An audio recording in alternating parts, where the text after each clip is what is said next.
የማቴዎስ ወንጌል ምዕራፍ 12 በዚያን ጊዜ ኢየሱስ በሰንበት ቀን በእርሻ መካከል አለፈ።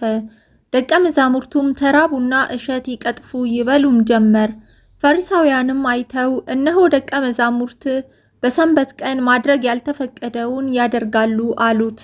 እርሱ ግን እንዲህ አላቸው፣ ዳዊትና ከእርሱ ጋር የነበሩት በተራቡ ጊዜ እርሱ ያደረገውን ወደ እግዚአብሔር ቤት እንደገባ ካህናትም ብቻ እንጂ እርሱና ከእርሱ ጋር የነበሩት ሊበሉት ያልተፈቀደውን የመስዋዕቱን ህብስት እንደበላ አላነበባችሁምን?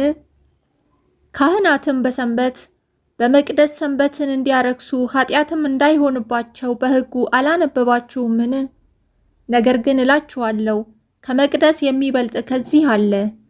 ምሕረትን እወዳለሁ መስዋዕትንም አይደለም ያለው ምን እንደሆነ ብታውቁስ ኃጢአት የሌለባቸውን ባልኮነናችሁም ነበር።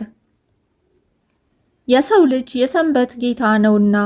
ከዚያም አልፎ ወደ ምኵራባቸው ገባ።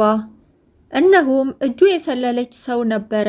ይከሱትም ዘንድ በሰንበት መፈወስ ተፈቅዷልን ብለው ጠየቁት። እርሱ ግን ከእናንተ አንድ በግ ያለው በሰንበት በጉድጓድ ቢወድቅበት ይዞ የማያወጣው ሰው ማን ነው? እንግዲህ ሰው ከበግ ይልቅ እንደምን አይበልጥም? ስለዚህ በሰንበት መልካም መስራት ተፈቅዷል አላቸው። ከዚያም በኋላ ሰውየውን እጅህን ዘርጋ አለው። ዘረጋትም፣ እንደ ሁለተኛይቱም ደህና ሆነች። ፈሪሳውያን ግን ወጥተው እንዴት አድርገው እንዲያጠፉት ተማከሩበት። ኢየሱስም አውቆ ከዚያ ፈቀቅ አለ። ብዙ ሰዎችም ተከተሉት። ሁሉንም ፈወሳቸው፣ እንዳይገልጡትም አዘዛቸው። በነቢዩ በኢሳይያስ የተባለው ይፈጸም ዘንድ እንዲህ ሲል፣ እነሆ የመረጥኩት ብላቴናዬ፣ ነፍሴ ደስ የተሰኘችበት ወዳጄ፣ መንፈሴን በርሱ ላይ አኖራለሁ። ፍርድንም ለአሕዛብ ያወራል።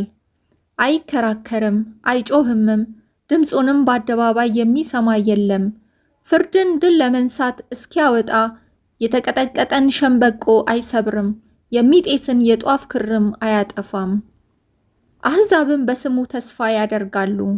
ከዚህም በኋላ ጋኔን ያደረበትን ዕውር ዲዳም ወደ እርሱ አመጡ። ዕውሩም ዲዳውም እስኪያይና እስኪናገር ድረስ ፈወሰው። ሕዝቡም ሁሉ ተገረሙና እንጃ ይህ ሰው የዳዊት ልጅ ይሆንን አሉ።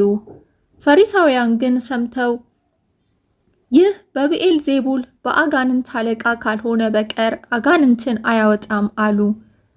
ኢየሱስ ግን አሳባቸውን አውቆ እንዲህ አላቸው፣ እርስ በርሷ የምትለያይ መንግሥት ሁላ ትጠፋለች። እርስ በርሱ የሚለያይ ከተማም ሁሉ ወይም ቤት አይቆምም። ሰይጣንም ሰይጣንን የሚያወጣ ከሆነ እርስ በርሱ ተለያየ። እንግዲህ መንግሥቱ እንዴት ትቆማለች? እኔስ በብዔልዜቡል አጋንንትን ማወጣ ከሆንኩ ልጆቻችሁ በማን ያወጧቸዋል? ስለዚህ እነርሱ ፈራጆች ይሆኑባችኋል። እኔ ግን በእግዚአብሔር መንፈስ አጋንንትን የማወጣ ከሆንኩ እንግዲህ የእግዚአብሔር መንግሥት ወደ እናንተ ደርሳለች። ወይስ ሰው አስቀድሞ ኃይለኛውን ሳያስር ወደ ኃይለኛው ቤት ገብቶ ዕቃውን ሊነጥቀው እንዴት ይችላል? ከዚያም ወዲያ ቤቱን ይበዘብዛል።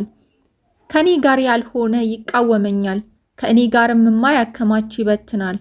ስለዚህ እላችኋለሁ ኃጢአትንና ስድብ ሁሉ ለሰዎች ይሰረይላቸዋል፣ ነገር ግን መንፈስ ቅዱስን ለሰደበ አይሰረይለትም። በሰው ልጅ ላይ ቃል የሚናገር ሁሉ ይሰረይለታል፣ በመንፈስ ቅዱስ ላይ ግን የሚናገር ሁሉ በዚህ ዓለም ቢሆን ወይም በሚመጣው አይሰረይለትም። ዛፍ ከፍሬዋ ትታወቃለችና ዛፏን መልካም ፍሬዋንም መልካም አድርጉ፣ ወይም ዛፏን ክፉ ፍሬዋንም ክፉ አድርጉ።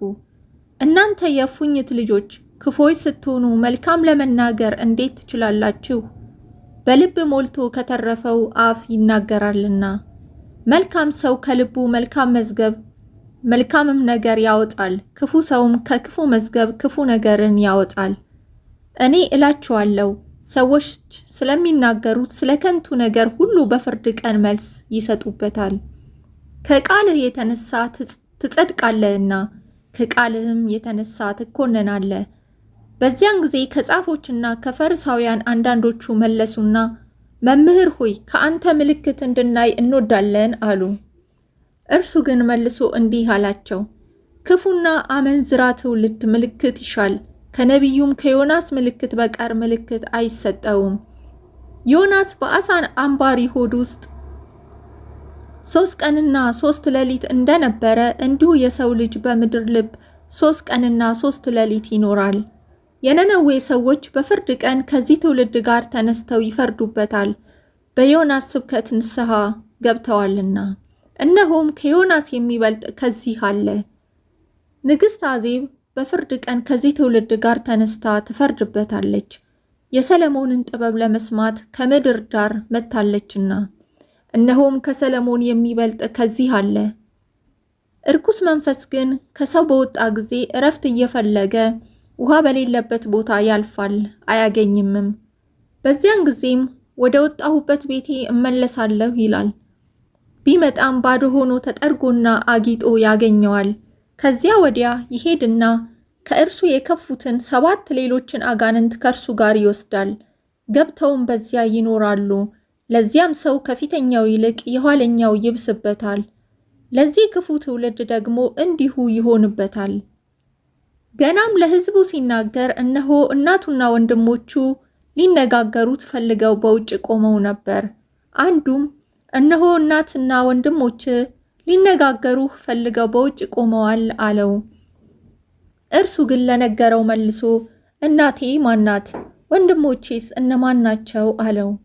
እጁንም ወደ ደቀ መዛሙርቱ ዘርግቶ እነሆ እናቴና ወንድሞቼ፣ በሰማያት ያለውን የአባቴን ፈቃድ የሚያደርግ ሁሉ እርሱ ወንድሜ እህቴም እናቴም ነውና አለ።